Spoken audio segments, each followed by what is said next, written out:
मंडी जिला के जोगिंद्रनगर उपमंडल में ग्राम पंचायत दारट बंगला के मझभाड़ गांव में 2 मामले चोरी के सामने आए हैं। लोगों ने पुलिस को चोरी की घटना की जानकारी दी है और पुलिस भी मौके पर आकर छानबीन में जुटी हुई है। ग्राम पंचायत दारट बंगला के प्रधान जगदीश सोनी ने बताया कि क्षेत्र में चोरी की घटनाएं पिछले 4 दिनों से लगातार हो रही है।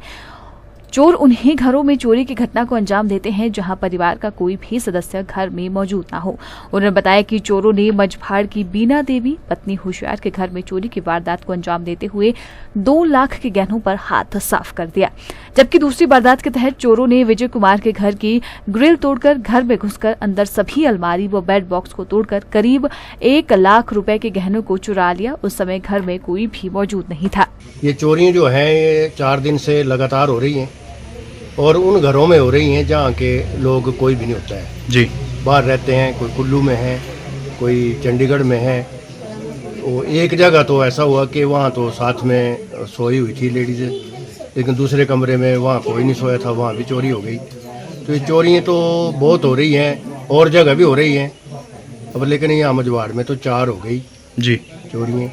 तो इसका तो पता लगना चाहिए कैसे हो रही है, लेकिन पुलिस भी कर रही है, जांच तो हो रही है, लेकिन अब इसका पता नहीं चल रहा है कि कौन है, कौन भी चोरी कर रहा है। सामान तो इतना ज़्यादा नहीं है, एक घर से तो कोई 10,000 रुपया जो कैश था वो ले गए जी। और दूसरे घर से एक पायल का जोड़ा है चांदी का और एक चेन है गले के और 400-500 रुपये। और एक घर जो पहले जो स्टार्टिंग में चोरी हुई है वहाँ सोने का सामान कोई लगभग कोई लाख रुपया, तो वहाँ से लाख रुपये का सामान तो गया हुआ है। सीसीटीवी कैमरे में लगे हैं, जहाँ एक जगह चोरी हुई है वहाँ तो सीसीटीवी कैमरे भी लगे हैं, तो वो भी 2 बजे के बाद वो बंद हो गए थे, लेकिन उसकी अब खंगाल रहे हैं उसको भी, उससे शायद पता चल जाए कि कौन चोर है, वहाँ से पता चल जाए जी। ऐसा हो सकता है जी, ऐसा है। लोगों को थोड़ा जागृत होना पड़ेगा और सारे इकट्ठे होकर के महिला मंडल हैं और ये दूसरे और भी गांव के लोग हैं, तो ऐसा है कि जो बाहर से लोग आते हैं उनकी पूछताछ की जाए कि क्यों आए, उनसे सामान ना लिया जाए।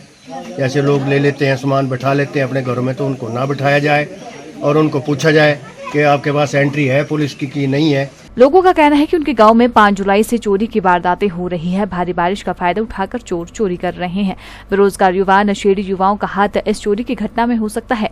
उन्होंने लोगों से आग्रह किया कि वे फेरी वालों को अपने घरों में ना बैठाएं, वो घर की जानकारी ना दें। वहीं पड़ोसियों का कहना है कि उन्होंने साथ लगते घर के ताले टूटे देखे तो सूचना परिवार को दी, साथ ही पुलिस को भी सूचित किया। ये जिस घर में ताले टूटे हैं वो मेरे घर के साथ है। हमें शक था कि हर जगह ताले टूट रहे हैं, तो क्या पता इस घर में कोई प्रॉब्लम ना होगी हो। तो जिस जो मालिक है उसको पूछने के बाद हम इस घर की में मेरी धर्मपत्नी गई तो यहाँ भी सारे ताले टूटे हुए मिले। अब पुलिस देख रही है और वो अपनी रिपोर्ट दर्ज कर अपने घर में ढंग से देखें, कम से कम वहाँ रहें और ऐसे तरीके से छोड़ना तो ठीक नहीं है जी, ताकि अलबेला उसकी कोई देख रेख ना हो, देखभाल ना हो, कोई देख ना पाए और रात को ऐसे हादसे होते रहे तो ये तो मुश्किल है इस ढंग से। हमारे गांव में 5 तारीख के बाद लगातार चोरी हो रही है। सर्वप्रथम 5 तारीख को जिस दिन भारी बारिश हुई थी उस दिन स्वर्गीय श्री होशियार सिंह के घर में चोरी हुई। तो ऐसा लग रहा है कि चोर बाहर के जो हैं, बाहर के भी हो सकते हैं, तो मैं समझता हूँ कि लोकल भी हो सकते हैं। इसमें कुछ जो आजकल नौजवान हैं, बेरोजगार हैं और नशे के चक्कर में हैं, तो ऐसा भी शक पड़ रहा है कि इसमें मिली भगती भी हो सकती है। तो मेरा प्रशासन से या निवेदन रहेगा कि इसके ऊपर निगरानी रखें और गांव वालों से भी निवेदन करते हैं कि जो बाहर फेरी वाले जो आते हैं, कई कंबल बेचने आते हैं, कई चादर बेचने आते हैं, उनको ज़्यादा अपने घर में ना बिठाएं। खासकर जो बहनें हैं, महिलाएं हैं, उनसे निवेदन है कि वो अपने घर में जो गैर आदमी को ना बिठाएं और उनको अपनी घर की सिक्रेसी ना दें।